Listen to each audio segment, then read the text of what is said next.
उत्तर प्रदेश के अलीगढ़ में महिला अधिवक्ता ने ऑनलाइन मंगाया था वेज पिज्जा, लेकिन पिज्जा कंपनी वीआईपी पिज्जा ने भेज दिया नॉनवेज पिज्जा। अधिवक्ता ने पिज्जा में बताए मीट के टुकड़े। वेजिटेरियन महिला अधिवक्ता ने नॉनवेज पिज्जा डिलीवरी की कर दी शिकायत। कुछ दिन पहले नवरात्रे के समय ही ग्रेटर नोएडा वेस्ट में भी इसी तरह की घटना घटी थी। मामला कुछ दिन पूर्व का ही बताया जा रहा।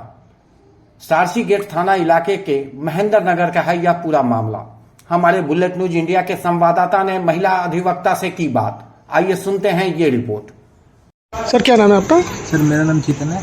आप कहाँ से आए हैं? मैं सर वीआईपी पिज्जा से आया हूँ। कहाँ पर डिलीवरी देनी है आपको? ये आपको मेरे को महेंद्र नगर में बोला था देने के लिए, हनुमान मंदिर गली नंबर 3 में। तो इसकी डिलीवरी के लिए कोई बिलिंग वगैरह आपको या पर्सनल भेजा है? सर ये पर्सनल भेजा है और इसकी कोई बिलिंग नहीं दिया। तो इसको एक्सेप्ट किया है जिनके यहाँ आपने लेकर आए? उन्होंने बिना बिलिंग के मना कर दिया एक्सेप्ट करने के लिए। अब आप क्या कर रहे हैं इसके साथ? मैंने अपने मैनेजर से बात किया और मैं इसको लेके जा रहा हूँ। उन्होंने बोला अगर देते हैं तो ठीक है, नहीं तो आप आ जाओ। क्या नाम है आपका? मेरा नाम अधिवक्ता महक गुप्ता है। आपने कुछ ऑनलाइन ऑर्डर किया था खाने का, क्या रहा है पूरा मामला? मैंने ऑनलाइन ऑर्डर किया था लगभग 5:30 बजे जोमेटो से पिज़्ज़ा, पास्ता और केक। लेकिन जब वो ऑर्डर मेरे पास 7 बजे आया तब मैंने उसको देखा। ये ऑर्डर कहाँ से आया, किस संस्था से आया था? वीआईपी पिज़्ज़ा से।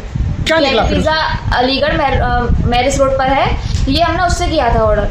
तो जब वो पास्ता आया हमने उसको खोल के देखा। उसको जब देखने में वो थोड़ा अजीब लगा था मुझे, लेकिन मुझे लगा कि हो सकता है कि शायद अलग तरीके का पास्ता हो। लेकिन जब मैंने उसको खाया तो उसमें जो छोटे छोटे टुकड़े थे वो थोड़े नॉनवेज की तरीके के मुझे लगे। मुझे एहसास हुआ अंदर से कि कुछ गलत है। जब मैंने अपने परिवार को वो दिखाया तो उन लोगों ने उसको नाइफ से थोड़ा काट के देखा तो वो मीट ही था। अब वो किस चीज़ का मीट था ये तो मुझे जानकारी नहीं है। जब मुझे पता लगा कि वो नॉनवेज है तो मैंने कंपनी से बात करना चाहा।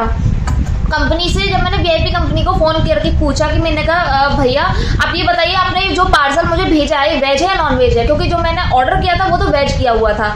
जब उन्होंने अपने शेफ़ से बात करी, कॉल पर ही फ़ोन लाइन पर ही रह करके उन्होंने शेफ़ से बात करी तो उन्होंने कहा कि मैडम आप रुक जाइए, मैं कंफर्म कर रहा हूँ, हो सकता है ये नॉन वेज हो। जब उन्होंने थोड़ी देर बाद मुझे कंफर्म करके बताया कि मैम आप उसे खाइएगा मत, आप उसे फेंक दीजिए क्योंकि वो नॉन वेज है। मैंने उनसे बोला मैं तो खा चुकी हूँ। तो उन्होंने बोला आपको खाने के बाद कैसा महसूस हुआ? मुझे उसे खाने के बाद मुझे वोमिटिंग हो गई तुरंत ही, जब मुझे पता लगा कि वो नॉनवेज है। जब उन भैया ने मुझे बताया कि वो नॉनवेज है, जब तक मैं खा ही चुकी थी उसको। आप नॉनवेज खाती हैं? मैं प्योर शाकाहारी हूँ। इसी चीज़ की वजह से मुझे दिमाग में जो फोबिया चढ़ा उसकी वजह से मुझे घबराहट हुई, मुझे वोमिटिंग हो गई तुरंत ही। और वो जो नॉनवेज का मुझे पता लगा उस चीज़ की वजह से मेरी आस्था के साथ खिलवाड़ हुआ है। आज हनुमान जयंती के दिन पर हमारी संस्कृति में ऐसा नहीं है कि शनिवार के दिन हनुमान जयंती को सबसे मेन माना जाता है कि हम इस दिन कुछ भी नॉनवेज नहीं खाते। जो लोग नॉन वेजिटेरियन होंगे वो भी शनिवार के दिन नॉनवेज नहीं खाते। अब आप क्या चाहते हैं? मैं तो ये चाहती हूँ कि जो वीआईपी कंपनी है इनके खिलाफ, वीआईपी पिज़्ज़ा है इसके खिलाफ सख्त से सख्त कार्रवाई होनी चाहिए। और मैं इस चीज़ की अपनी शिकायत उच्च अधिकारियों तक करूँगी और अपने न्याय की मांग करूँगी।